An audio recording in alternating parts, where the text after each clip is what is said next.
ఓం శ్రీ గురుభ్యో నమః. అర్థం అపార్థం ఒక్క అక్షరమే తేడా, కానీ జీవితంలో ఎంత తేడా. అర్థం చేసుకుంటే అది అనుబంధం, అపార్థం చేసుకుంటే అదే బంధాలన్నింటికీ ప్రతిబంధం. ఒక మనిషిని అర్థం చేసుకోవడానికి ఒక జన్మ చాలదు, అదే అపార్థం చేసుకోవడానికో ఓ చిన్న సంఘటన చాలు, ఓ చిన్న మాట చాలు. అర్థం తెలిసి అర్థం తెలియకపోతేనే అపార్థం. అంతా తెలిసిన చోట అపార్థానికి చోటే లేదు.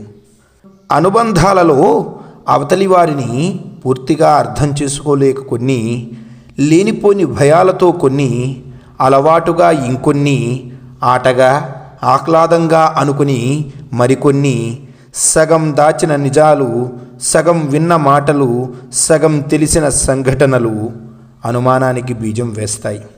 అనుమానమే అపార్థంగా పెరిగిపోతుంది.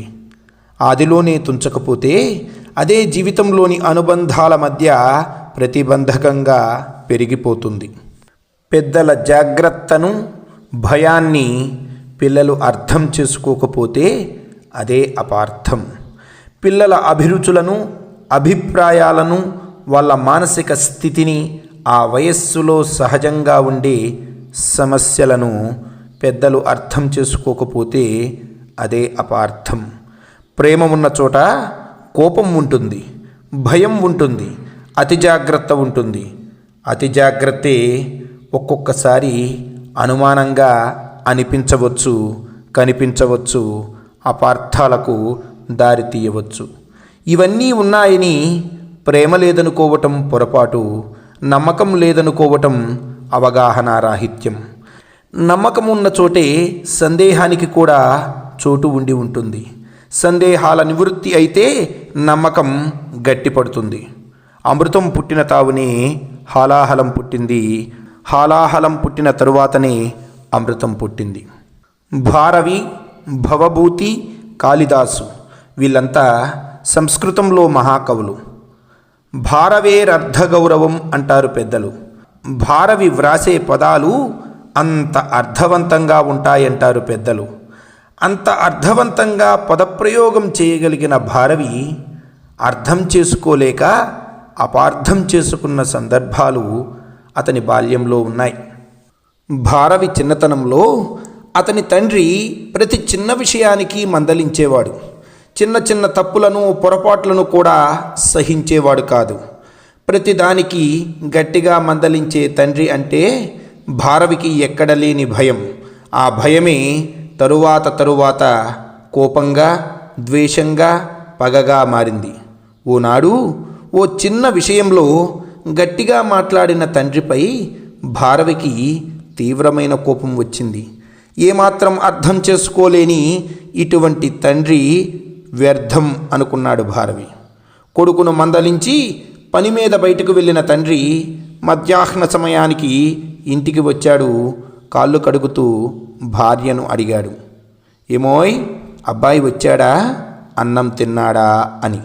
మీరు వాడిని ఏ రోజు సక్రమంగా అన్నం తిననిచ్చారు కనుక వాడు అలిగి ఉదయాన్నే వెళ్ళాడు, ఇంతవరకు రాలేదు అంది భార్య. అయితే నేను వెళ్ళి తీసుకుని వస్తాను అంటూ బయలుదేరాడు. వాడే వస్తాడు కానీ మీరు వచ్చి భోజనం చెయ్యండి అంది భార్య.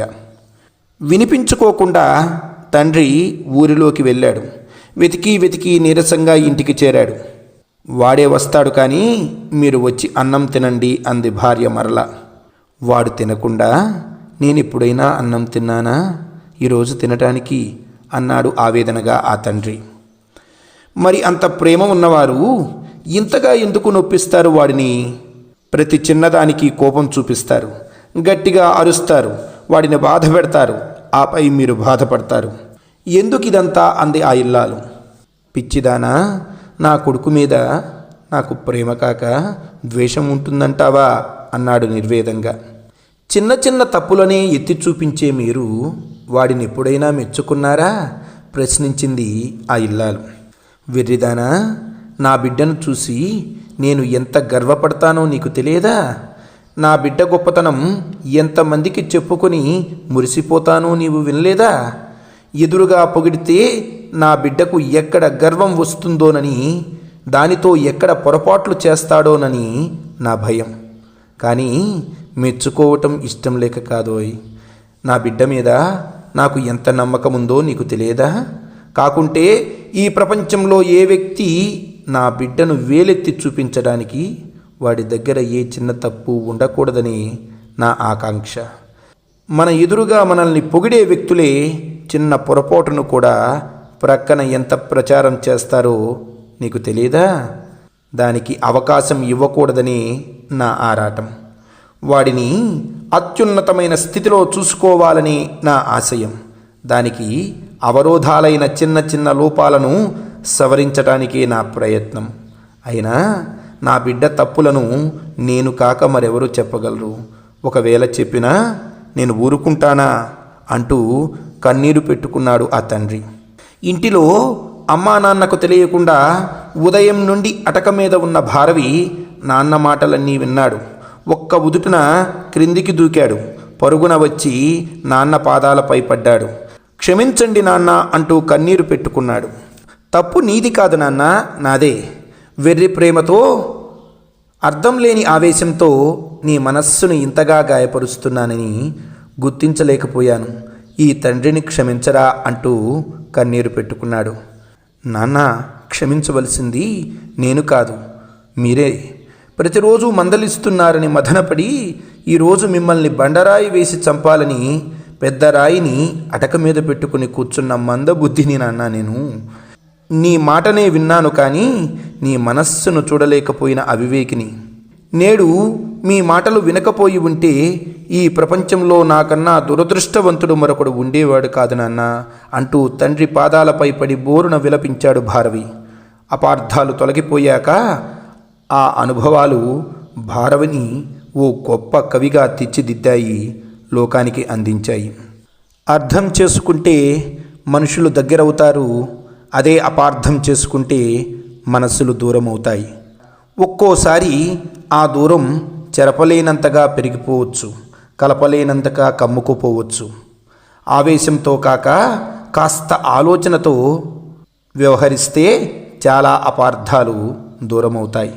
మనస్సు విప్పి మాట్లాడుకుంటే చాలా అపార్థాలు చెరిగిపోతాయి. కానీ అది రెండు వైపులా జరగాలి. ఒకే వైపు జరిగితే మరో అపార్థానికి చోటు ఏర్పడవచ్చు. ఒక్కసారైనా జీవితంలో అపార్థానికి చోటివ్వని అనుబంధం ఏదైనా ఉంది అంటే అది ఖచ్చితంగా అనుమానించాల్సినటువంటి అనుబంధమే. పొలంలో పైరు కోసం మనం చల్లిన బలం మందు కలుపుకు కూడా కారణం కావచ్చు. అపార్థాలకు, అనుమానాలకు నీ అతి ప్రేమ, అతి జాగ్రత్త కూడా ఓ కారణం కావచ్చు. అపార్థాలకు ఏ అనుబంధము అతీతం కాదు. భార్యాభర్తల బంధమైన, తండ్రి కొడుకుల సంబంధమైన, అన్నదమ్ముల అనుబంధమైన, మిత్రుల మధ్య స్నేహమైన, అది స్త్రీ అయినా పురుషుడైనా, మానవ సంబంధాలు మరేవైనా ఈ అపార్థం సర్వాంతర్యామి. దీనికి చోటు ఇవ్వని చోటు ఈ లోకంలో లేదు.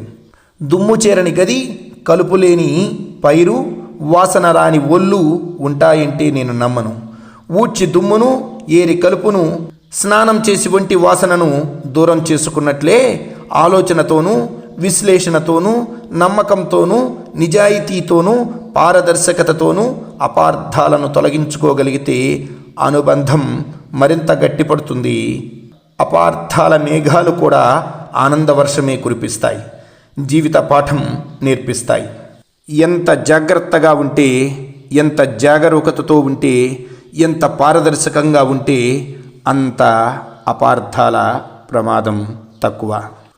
రోజులో ఒక్కసారైనా కుటుంబ సభ్యులంతా కలిసి భోజనం చేయాలంటారు గురుదేవులు శ్రీ శ్రీ శ్రీ యోగి అచలానంద స్వాముల వారు. దానివల్ల అపార్థాలు ఆదిలోనే ఆగిపోతాయని గురుదేవులు లాంటి వారు చెప్పేవారు. గురుదేవులు అనేవారు, తప్పులను చూపించటమే కాదు, ప్రేమను ప్రదర్శించడం కూడా అవసరమే. మాటలు పట్టుకోవటమే కాదు, దాని వెనుక ఉండే మనస్సును తెలుసుకోగలగటం కూడా ముఖ్యమే. అప్పుడు ప్రతి మాట మంత్రమే అవుతుంది, ప్రతి మనము వనమే అవుతుంది, ప్రతి అనుబంధము ఆనంద వలయమే అవుతుంది, ప్రతి ఇల్లు బ్రహ్మానంద నిలయమే అవుతుంది. ఓం ప్రశాంతి. ఓం తత్సత్.